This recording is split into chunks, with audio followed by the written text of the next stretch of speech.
السلام علیکم ورحمۃ اللہ وبرکاتہ۔ امید کرتا ہوں سب دوست خیر خیریت سے ہوں گے۔ آج جو ہماری کہانی ہے وہ ہے مہکتے ہوئے دوست۔ تو چلو کہانی شروع کرتے ہیں۔ یہ داستان ہے ایک بہترین دوستی کی جو خلاف وقتوں میں بھی پائی جاتی ہے۔ اس داستان کا نام مہکتے ہوئے دوست ہے۔ ایک بار کی بات ہے جب پرانے دور کے ایک چھوٹے سے شہر میں دوستی کی جڑواں بہن بھائی رہتے تھے۔ وسیم اور یوسف نام رکھتے تھے۔ وہ دونوں بہت اچھے دوست تھے اور ہمیشہ ایک دوسرے کے ساتھ وقت گزارتے تھے۔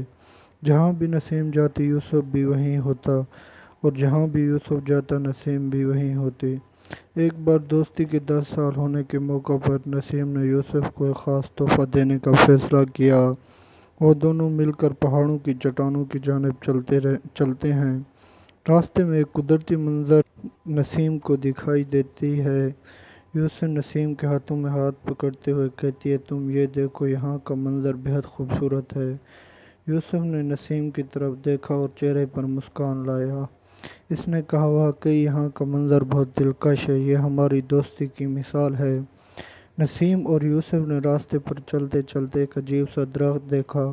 وہ درخت جھول رہا تھا۔ یوسف، دیکھو یہ درخت کیسے جھول رہا ہے۔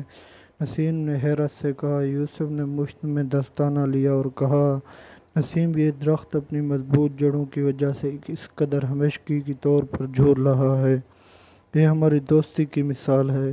نسیم و یوسف نے چٹانوں کی بلندیوں کو پار کرتے ہوئے ایک جگہ پہنچے جہاں سے پورا شہر دیکھا جا سکتا تھا۔ یوسف، دیکھو ہمارے شہر کا منظر کتنا پیارا ہے، نسیم نے پرجوش ہو کر کہا۔ یوسف نے سر ہلایا اور کہا، بلا شبہ نسیم، ہمارے شہر بہت خوبصورت ہے، لیکن تم اور میں ہیں جو اس کی سب سے بڑی خوبی ہیں، ہماری دوستی کی مثال ہے۔ دوستی کا اظہار کرتے ہوئے نسیم اور یوسف نے ایک دوسرے کو گلے لگایا اور ایک دوسرے کو ہاتھوں کو پکڑا اور دونوں جان گئے کہ دوستی ایک خاص رشتہ ہے جو ہر حال میں ہمیشہ قائم رہتا ہے۔ اگر ہماری ویڈیو اچھی لگی ہو تو ویڈیو کو لائک اور چینل کو سبسکرائب